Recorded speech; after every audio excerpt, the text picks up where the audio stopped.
take the lead among the station of your choice.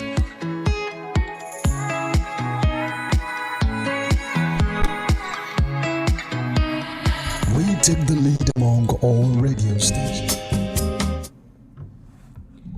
Hello, good morning, and welcome to this morning's newspaper review on Emirates Radio.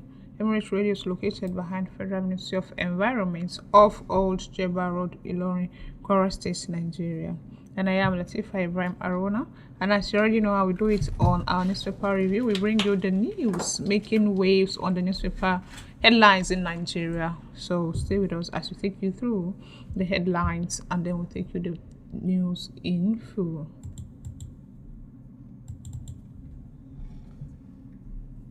Radio station, Emirates Radio, the station of your choice.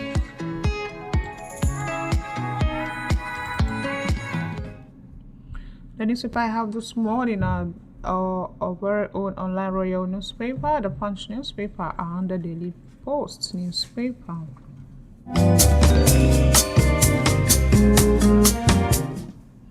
On the Daily Post newspaper this morning, can clerics, lawyers take position on new sermon policy in Niger? Still on the Daily Post newspaper this morning, police begins enforcement of tinted glass permits in Osun.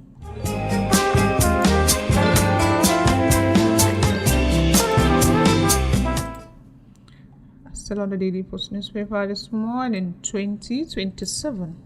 I am ready to abandon my presidential ambition. Support younger candidates, says Atiku. Okay, Atiku. And on the Punch newspaper this morning, Pengasan strike. NNPC laments losses as union halts action.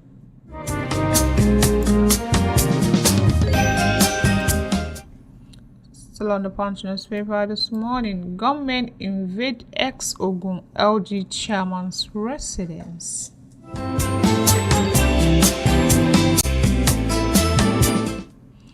And on our online royal newspaper this morning, Fubara relieves entire cabinet following court ruling.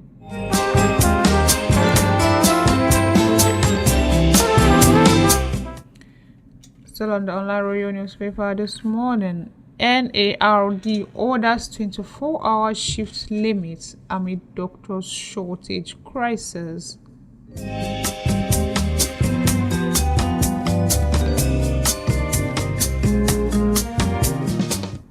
Still on our online royal newspaper this morning, you are an asset to humanity.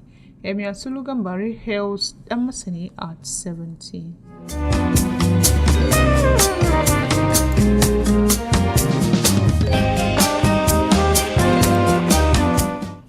And lastly, on the newspaper headline this morning on our online royal newspapers, flood alerts issued for 7 Nigerian states. Okay. So stay with me as I take you through the news in details. On the Daily Post newspaper this morning, can clerics, lawyers take position on new sermon policy in Niger? Everyone going to sermon on Friday should bring a scripture for review. With those words, during a TVC interview, Governor Umar Bago of Niger State introduced a new policy that has stirred heated debate across the state. The directive, which also requires clerics to obtain licenses within 2 months, has been welcomed by some as a tool for peace, but criticized by others as a threat to freedom of worship. The Director General of the Niger State Religious Affairs, Umar Farouk, has explained that the new directive on religious preaching is not a fresh policy but an existing law being revived. Speaking in an interview with newsmen on Sunday, Farouk said the law has been in place since 1985. We have a law in Niger State. There has been an edicts law since 1985, so it is not a new policy. The preaching law has been in existence.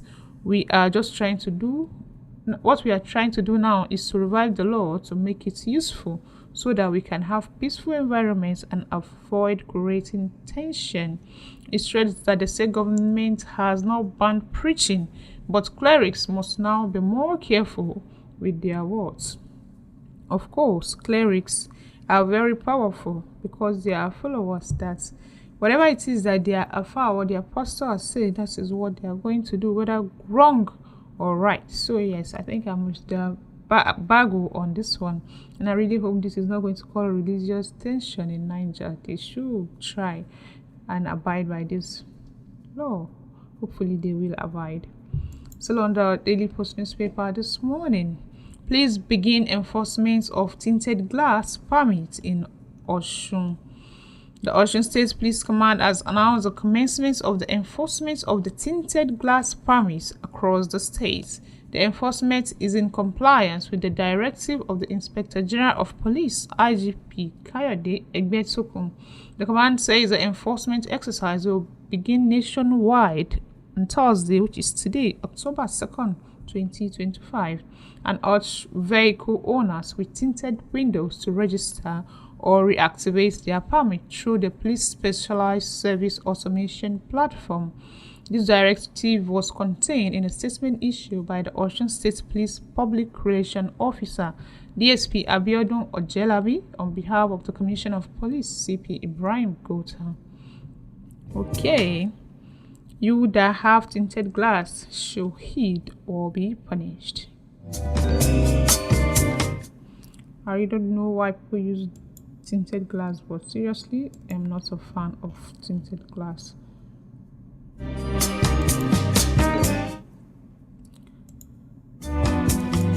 Okay, still on the Daily Post newspaper this morning, 2027. I am ready to abandon my presidential ambition. Support younger candidates, says Atiku. A key member of the opposition coalition Africa Democratic Congress, ADC, Atiku Abubakar, has given a condition to step aside for a younger presidential candidate in 2027.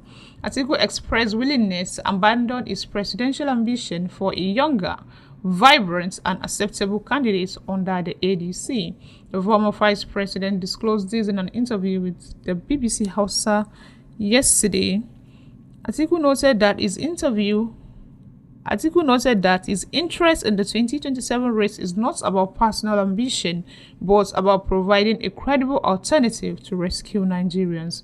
The former VP charged younger Nigerians to actively participate in politics, stressing that he will fully back them if picked to contest for the presidency. Atiku denied claims that he was desperate for the seat of the president, declaring that he was only interested in rescuing Nigeria from the people that have held it hostage. My being in the 2027 race does not prevent anyone from contesting. If a vibrant and widely accepted younger candidate emerges, I am willing to step aside, Atiku said. Okay, Atiku, that is a very, very amazing sentence. Like, okay, step aside. I doubt you will be able to step aside, but yeah. But this never say never, Atiku. That is a very good one from you. And I do hope you'll be able to sponsor a very vibrant youth if that youth does really come along eventually. Still on the Punch newspaper, this is a very, very sad one from Ogun. As government invade ex-Ogun local government chairman's residence, an armed gang on Thursday morning, which is today, invaded the residence of former Ijebu-Ode local government chairman Alhaji Emilola Ghazal, cutting away valuable caches and his vehicle. Ghazal, who is also the publisher of the Roots magazine, confirmed the incident in a telephone interview with newsmen.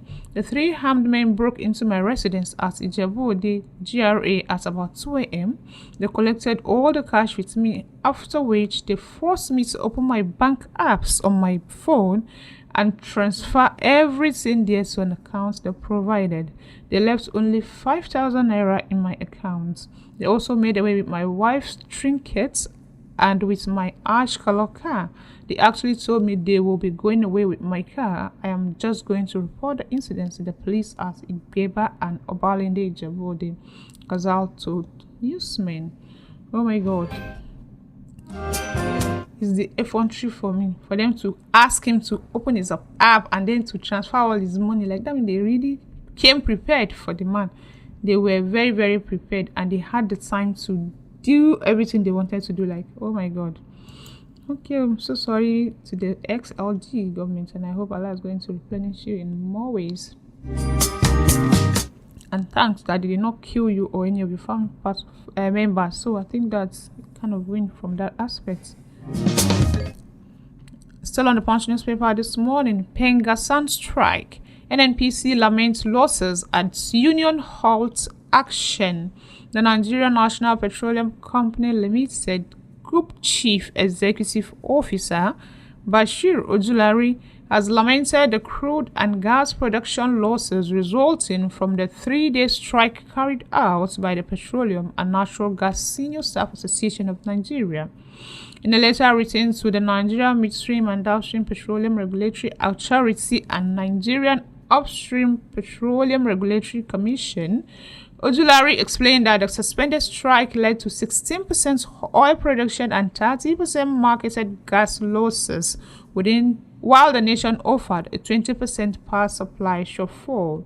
The National Oil Company's letter, dated 29 September 2025, entitled Impact Assessments of Ongoing Industrial Action, was also sent to the National Security Advisor and the Director General, Department of Steel Service. The industrial action caused by a rift between the union and the Dangote refinery forced the shutdown of major oil terminals, gas plants and power facilities, leading to the deferment of 283,000 barrels of crude oil per day and 1.7 billion standard cubic feet of gas daily, choking off vital income stream from the country's two biggest revenue sources. Okay, NNPC loss.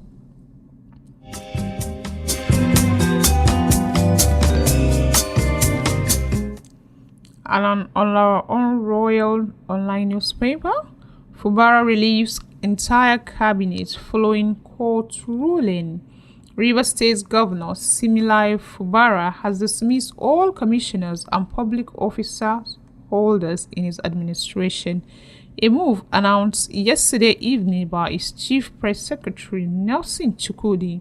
The decision takes immediate effect and follows a recent Supreme Court ruling affecting appointments in the state.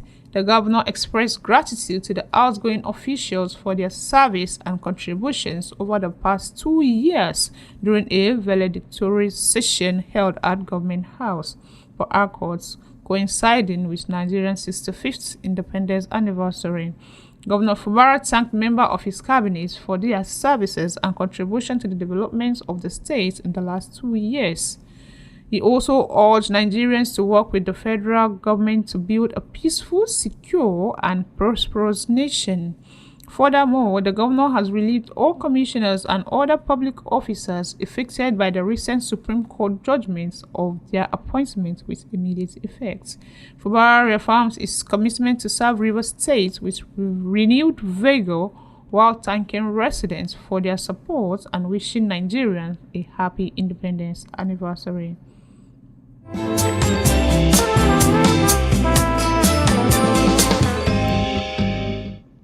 Still on our online royal newspaper this morning, NARD orders 24-hour shift limits amid doctor shortage crisis. The Nigerian Association of Resident Doctors (NARD) yesterday highlighted the country's alarming doctor-to-patient ratio of 1 to 9,000, calling it far below global best practice, and announced a new directive limiting continuous on-call duties to 24 hours. Signed by the NARD President Dr. Muhammad Suleiman, Secretary General Dr. Latifah Ibrahim, and Publicity Secretary Dr. Abdulmajid Ibrahim. The statement came on Nigeria's 65th independence anniversary. The association cited a population exceeding 240 million and only about 11,000 resident doctors, noting that residents often work 106 hours weekly, with surgical residents enduring up to 122 hours. NARD warned that prolonged shifts jeopardize patient safety and doctors' well-being, increasing risks of medical errors and burnout. The association urged the Federal Ministry of Health to implement a one-to-one replacement policy, regulate call hours, and ensure fair remuneration to retain doctors. Resident doctors who remain in Nigeria are patriots and heroes, NARD stated, emphasizing the urgent need for systemic reform to safeguard both doctors and patients. Of course, they are heroes because so many of them immediately they finish their house job like this. Yeah, they've gone, they're out of the country, but like seriously, how can it be 1 to 1,000 ratio? That is mental. How is it now possible for patients not to lose their life over error that would have been avoided? Like Nigeria, it is really well with us. Okay, 1 to 1,000 ratio, that is mental. It is not like it is very, very sad. And I do hope the federal government itself are going to look into this and do well by Nigerians and the doctors, of course. More than 24 hours on call when they are not robots. Even robots gone, they are going to get tired, and God help Nigeria and Nigerians. Okay, still on our online royal newspaper this morning. You are an asset to humanity. Emir Sulugambari hails Damascene at 70. The Emir of Ilorin and Chairman Kwara State Traditional Rulers Council, Mai Martaba Alhaji Dr. Ibrahim Sulugambari, CFR, has rejoiced with the Chairman Ilorin Emirates Doba Committee, Engineer Suleiman Yahya Alapan Sakwa, on his 70th birthday anniversary. He described Engineer Alapan Sakwa, who is also the Damascene of Ilorin, as a great asset to the Ilorin Emirates and humanity in general, stressing that your new age of Platinum Jubilee will be a symbol of turning point for more impactful contributions on earth to the service of Almighty Allah and humanity. This is contained in a golden message issued by the Emir's Press Secretary, Dr. Abdulaziz Arona, emphasizing on the numerous contributions and landmark achievements that the celebrant has recorded in the past years. He noted that Engineer Suleiman Yahya Alapan Sakwa has been valuable to the people of Ilorin Emirates and beyond while in active service, and since his retirement, he has maintained dedicated to the promotion of cultural heritage and preservation of our rich tradition as a chairman Ilorin Emirates Doba Committee, among other community services. Your efforts have further repositioned the Ilorin Grand Doba as one of the top traditional and cultural events in Nigeria. I celebrate you today on this auspicious occasion of your 70th birthday anniversary and pray that Almighty Allah will continue to uphold and strengthen you in your endeavors for the good of our dear country and humanity in general. Okay, happy birthday to Yaya Alapan Sakwa from the Emir of Ilorin. Lastly, on our Royal newspaper this morning, flood alert issued for 7 Nigerian states from NEMA. The Federal Ministry of Environment's National Flood Early Warning Center, okay, this is FEW, not NEMA, FEW Center, has issued a fresh flood warning, extending its earlier prediction of September 29, 2025. A circular signed by the Ministry Director of Erosion, Flood and Coastal Zone Management Department, Usman Abdullahi Bukani, identifies states and communities at risk of heavy rainfall and potential flooding from October 1st to 3rd, 2025. The states listed are Adamawa, Kebbi, Bauchi, Zamfara, Sokoto, Kaduna, and Niger. Kebbi State has the highest number of locations on alert, including Argungu, Bugudu, Garnimbaza, Gwandu, Jega, Kalgo, Kamba, Kangiwa, and Burning Kebbi. Kaduna, with the fewest location at risk, highlighted Jaji and Zaria, while Niger noted Magama and Sarikin Power. Prominent towns at risk include Mubi, Burning Kebbi, Sokoto, Guzau, Azare, and Jega. Bukani urged stakeholders and state representatives on the Fuel Center platform to provide feedback on local development. You also advise residents living along waterways to take precautionary measures or evacuate flood-prone areas to minimize the risks of disasters. I really hope people do listen to this warning so that it's going to avert so many properties and lives that is going to be lost eventually if the flood does really happen. People will be like, no, it does not happen now, so nothing going to happen. Seriously, prevention is better than cure. Which brings us to the end of newspaper review on Emirates Radio this morning. Thank you for listening. I am Latifah Ibrahim-Arowona and have an amazing day.